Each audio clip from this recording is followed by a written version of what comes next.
365 days of horsemanship, day 199 and day 200. Wow, 200 days, absolutely amazing. Yeah, these last 2 days have actually been really nice. I am really busy this week. I have loads of assignments and I have quite a busy week work-wise, and so really across the weekend and the next 2 days from here as well, I won't really have very much time and I'll be coming in the dark.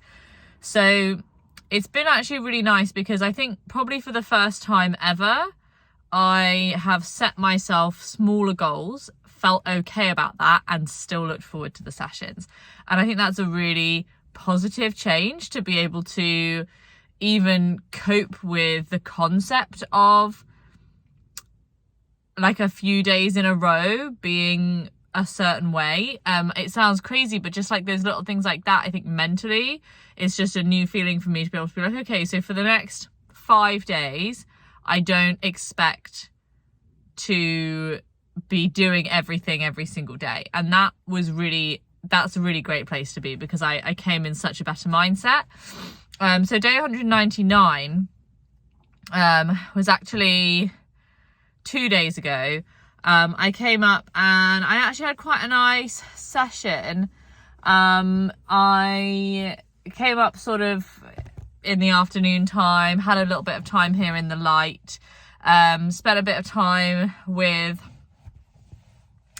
Lawrence, did a little bit of itching. The day prior to that, it hadn't gone as well, and I basically had felt that he was kind of ignoring me, and I went away and I spoke to Elsa about it. I was able to have a call with her, which was really nice. One of the other great things about her course is you can just like email her or message her and be like, hey, you know, can we have a discussion? I'm just like a bit stuck on this or that, whatever. And she'll just call you and you can just chat through everything, which is a really amazing resource. So yeah, so I spoke to Elsa about it and I said, you know, like, do you think that horses ignore us on purpose? And she said, yes. And we discussed that around that a little bit, and how, you know, it's about, you know, the horse wants to feel like that you're doing what's best for them, or that they're doing what's best for them. And if they feel that what's best for them is to ignore you, then that's what they'll do. And I think from that, these last couple of days, I didn't make it up yesterday, but I'll talk about that in a bit. These last 2 days that I have been up, so today and then the day before yesterday, I've really worked on being more calm, both in my mental energy and in my physical energy. And secondly, on just coming right back to the basics and to this idea of listening and creating curiosity and creating focus changes. And it's not even creating, like creating is the wrong word. It's like just looking for those focus changes, really using this as an opportunity to work on breath work and really look at my horsemanship over the next few days as a practice in meditation and being able to just really feel rhythmic. And I actually noticed that once I started counting breaths, I noticed how regular things actually did seem to be happening.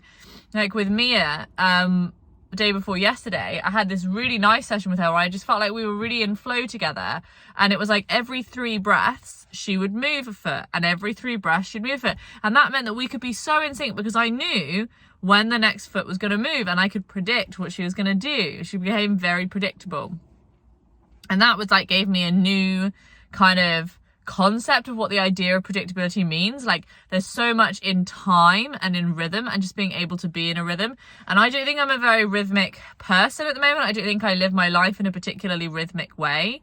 I don't think I ever really have. And I think it's definitely something that is an area for personal growth for me. And I also think that it's an area where if my ability to work in those ways and to have that sense of rhythm and this idea of like this passing of time, like tick, tick, tick, and just like waiting rather than trying for the next moment to be the big one, next moment, because it's so chaotic that way.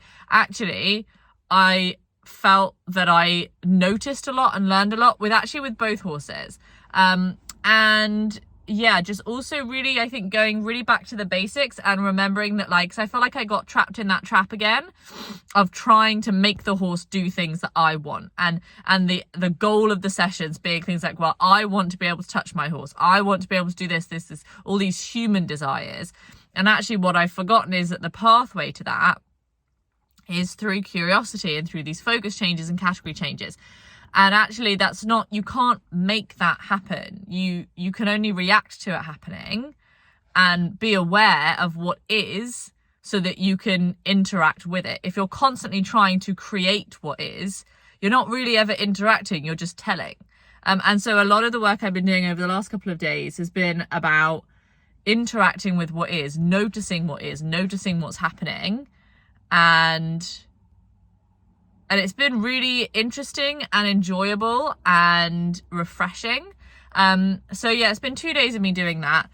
Today I came up and came to Mia first. And that, do you know what? It was just really nice to feel like I came up and she noticed me initially. So I was in flow with her, and I've chosen 8 breaths. I do 8 breaths of flow. And then if at the end of those 8 breaths of flow, nothing has changed, and we're still in the same focus, and we haven't changed our focus at all that I can see or notice clearly, then I move into supportive leadership. And then I'm in supportive leadership until there is a focus change of some sort, an increase in curiosity, and then I go back to flow. So with both horses, I feel that it's important to be supportive, but also to be progressive. I'm not trying to stimulate curiosity. I'm just trying to put myself in positions where curiosity is likely, because what I don't want is to end up in supportive leadership for too long. Because I think the other thing that I think I've really been missing, or something that I think is really important, is like, we want the horse to crave flow. If you don't give them flow and show them how nice it is, how are they supposed to know to crave it? You know, we're always trying to get them there, but then when we get there, it's like, okay, yeah, that's enough now. Well, that's for me anyway. Then I get there and I'm like, oh yeah, okay, that's great, that's enough now, thanks. And then I go back to my supportive leadership because I'm trying to make another thing happen. But actually, in order to create this positive association with being in flow with me, I need to actually be in flow with them enough for them to build that association and for them to notice how nice it is, and then notice the difference when I go into supportive leadership. So what I don't want to happen is I end up this background annoyance who's just in supportive leadership for ages and nothing changes. So I do try to be a little bit progressive with it. Like with Mia today, I was walking around, and again, it's like I'm getting to 8 breaths. And I'm like thinking about, okay, well, is there maybe something else I can do that I think might be interesting for her? And so I came up and I kneel down and I like offer my hand to her nose, and she touches my hand, and then I can go back to flow. And so then I did some more flow, went into supportive leadership, and I only went into supportive leadership for probably 2 or 3 breaths, and she goes, and so I go back into flow. And it just felt really, really nice not to be ignored. You know, there was a time not so long ago where I could come into the field and it was like I wasn't there, and I could do anything and everything and she wouldn't even notice me. And I feel like she's so much more interactive now. It was just so nice to be able to have any sort of conversation with her where I can just be with her in the field and things are happening. Like, I don't even care what things they are, I'm just really happy things are happening. So that was a really nice session. Lawrence is in a new field with a ton of grass, which is really nice. I'm really happy for him. So I came to him. There was slightly more of like a resistance from him tonight. There was slightly more irritated energy. I tried to play with the same concepts, and with him there were a lot of focus changes quite early on. And so that's why I was feeling like, okay, maybe I can work a little bit on maybe like touching him and seeing if there's any focus change there, because it seems like we're in a focus changey kind of place. And I stayed too long with my hand on his shoulder and he started moving away. So then there was kind of this trying to find out where is best to be, and I decided to walk up the hill because I thought they were going that way, and then they didn't come, so I came back down, then they started walking up, so it was a little bit lots of things happening. And then I came to put my hand on his shoulder again. He starts walking away immediately. I come back around, I try one more time, and I just leave it on there for 1 breath. And I go to to move away, and he looks up and he has a nice expression, and then he goes to walk and I leave, and it felt like a good place. I felt really good about that. Yeah, I think there was 2 short sessions, but I feel like they were positive for me, and I think that's really important.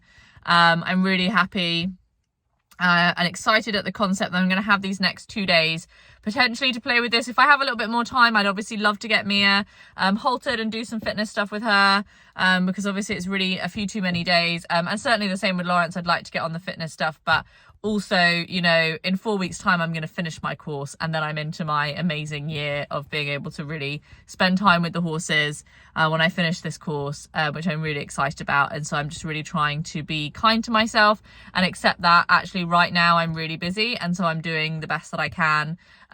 Yesterday I didn't make it up to see the horses because I'd been working all day on this assignment, and by the time I finished it was 10 p.m. and I had to go to work today at 8 a.m. and do a 10-hour shift, and I just thought, no, you know, I need to go to bed. And I felt guilty initially, and my partner, who's so lovely, reminded me that actually guilt is an unnecessary amount of self-deprecation and self-criticism.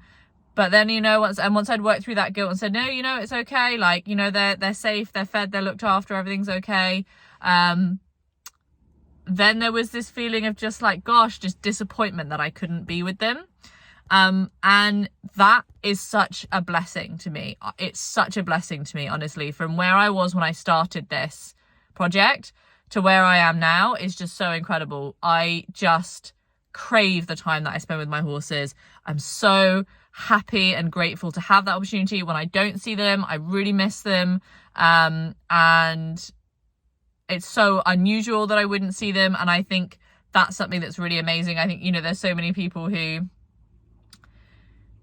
you know, on the grand scale of like, not everyone does horsemanship every single day. And I think that that's something that is just so amazing to me, to feel like that I'm in that space where I am doing that at the moment.